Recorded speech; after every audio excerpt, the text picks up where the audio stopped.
And what about the long-term effects of the radiation for Japan and the neighboring countries? Well, in health terms, it's very unlikely that anybody is going to suffer any direct health effect from this. Excuse me. Excuse me. Excuse me. Excuse me.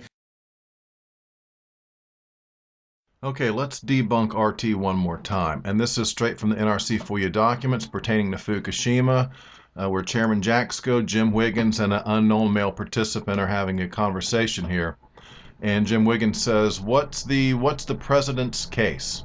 Male participant responds, it's bounding. It includes the fuel in the 3 reactors, the fuel in the 4 spent fuel pools. It does not include the common spent fuel pool around Unit 4, nor reactors 5 and 6 or any spent fuel pools there. And it's assumed a release over a 4 to 5 day period.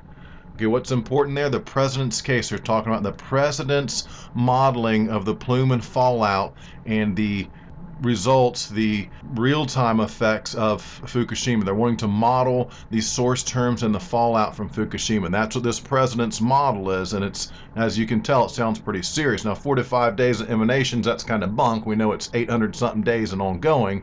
But that gives you an idea. The president is modeling a worst-case scenario. They know it's really bad, really bad. Okay, this next one, what's important to look at, down here at the bottom, Jim Wiggins says, the PAR looks good, and we'll let you know what these NARAC, and they do modeling, NARAC, what the president's run results in California, Hawaii, and those places. We'll make sure you know that. So what you can see from this one is they're modeling as far away as California, Hawaii. They know this plume's going to come. They know the fallout's going to come. They know from Chernobyl we have the Pacific jet stream coming this way. So it's patently absurd to say no one's going to suffer any health effects. And we're going to check health effects in just a second. This next screen capture right here from Linda Howell on the 16th. Let me just read the important part to you. It says, Unit 4 situation is deteriorating. Spent fuel pool water inventory is lost. Japanese military had planned to drop seawater over Unit 3 and probably Unit 4 yesterday, but this plan was abandoned due to high dose rates. The dose rates around Unit 4 make entry impossible at this time, and it talks about dose concerns after that. But critical for you to know that that's how serious it was. No water in spent fuel pool number 4. Dose rates so high they can't even go into drop seawater, and in the FOIA documents, NRC does not speak very highly of the helicopter drops or the water cannon concrete truck pumpers. They say it's virtually ineffective. Next screen capture real quick. I just want to read you this one where I believe they talk about worst case scenario. And this is from Tom Andrews on the 14th, and he says, I'll read the highlighted part. Sad to say, but this sounds like one of those quote-unquote worst-case scenarios we have practiced for years, parentheses, prolonged station blackout.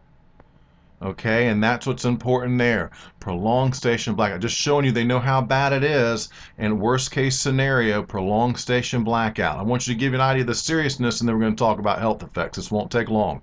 Next screen capture, Margie Gonzalez. And this screen capture is a really awesome one right here. It gives you great insight as into, even with the redaction, okay, it still shows you. I'll read the important part that's highlighted. I couldn't sleep again last night. Michelle was doing a shift in the ops center, protective measures team, last night. She texted me, quote, U2X vessel, U4, excuse me, Zerk fire, SFP catastrophe.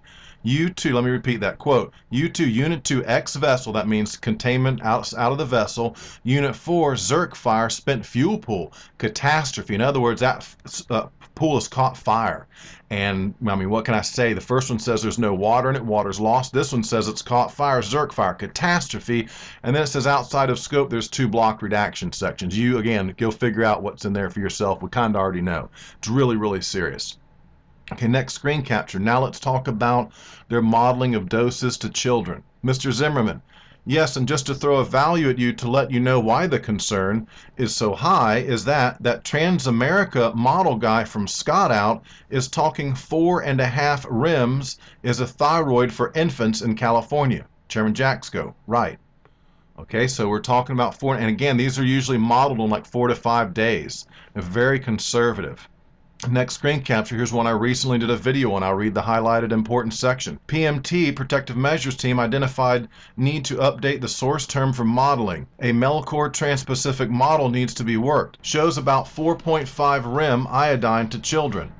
Interagency agreed on a model last night. We have requested NARAC to make changes showing 70% core damage versus the 33 damage assumed previously. We're trying to ensure that the over-conservatism errors in the 4.5 rem does not get issued. Okay, in other words, they've been very conservative thus far in their modeling, and even with that conservative modeling, they're showing 4.5 rem iodine to children. That's a trans-Pacific, across the Pacific, and that rings true with the one we just talked about in the previous screen capture, about 4.5 rems to children in California. Okay, so we're talking about real-time modeling of doses and effects to children in America. Okay, next screen capture. I'll read the highlighted section. He says, in Alaska, up to 35 FAR rem for a 1-year-old child projected thyroid dose. And that's for a northeast wind, and also up to 6.4 in Alaska for the thyroid dose for the 1-year-old for an eastern wind. And in Midway, if the winds are from or to the east, would show a dose up to 4.9 rems to the thyroid for a 1-year-old child. Okay, that's what's important to understand. And even though some of these, they know they might not be entirely accurate, we're seeing some real numbers you can sink your teeth into and look at these numbers, and they're very conservative. Again, the best about the one we just looked at was where they say it's a real conservative estimate. Yes, they're modeling on just a few number of days of emanations. We're 800 plus days in, it's still going. Leaking into Pacific, steam coming out of the ground, it's never stopped. It's never stopped. Okay, now I have to show you, this is screen capture right from the US NRC website. Dose equivalent to an embryo fetus is 0.5 rem. 0.5 rem if you work at a nuclear power facility and you're a pregnant woman and you receive 0.5 rem, they send you home. You cannot get more than that. And so if you look at these doses, 4.5, 35, 4.9, 6 point whatever, you can see that if a pregnant woman is in the rain or gets affected by this, this is very serious. And the unborn child is developing cells at a higher rate. They're very susceptible. This is really serious when you get any rainwater warnings, when France did. Okay, and they're farther away than us. Okay, my next screen capture really quickly, I'll try to read you the important section. And this is from a fatality index study from Mangano and Sherman, and this was updated later to reflect even more deaths. But I'll read you the first number and then I'll give you the second updated number.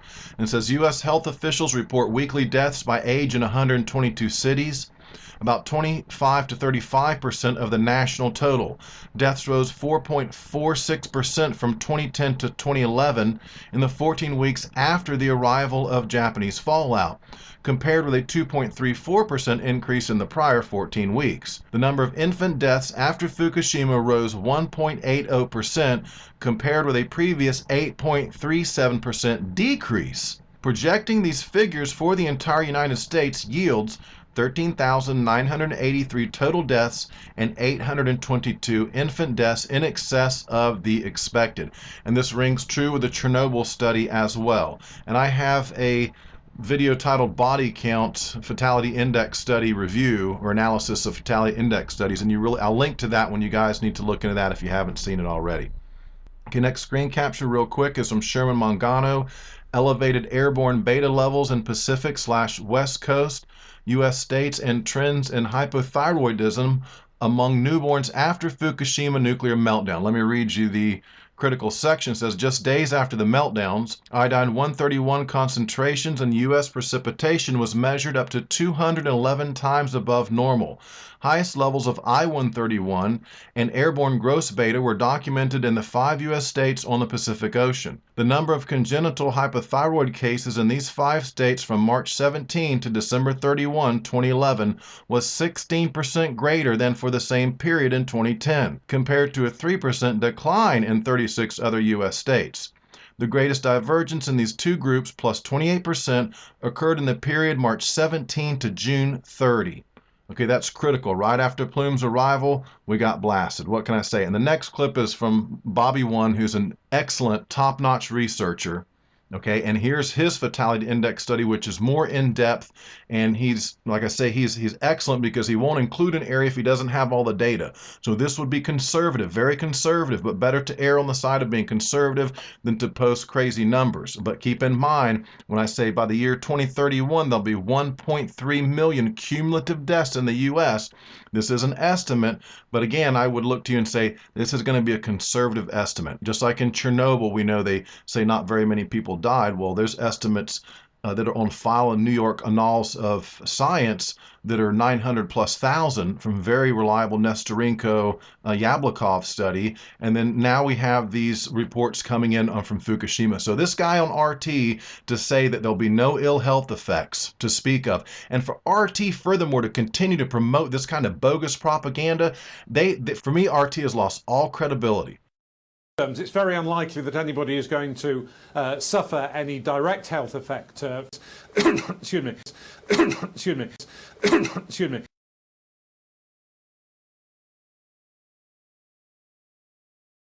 We need to get subscribed and get this unity stronger and beat YouTube at their own game. Okay, that's what this is about. Like I say, go to the remix button, hit the remix button. That way you'll have this video and keep up with this. Otherwise, you know, YouTube's just going to control us, guys, and it's really bad.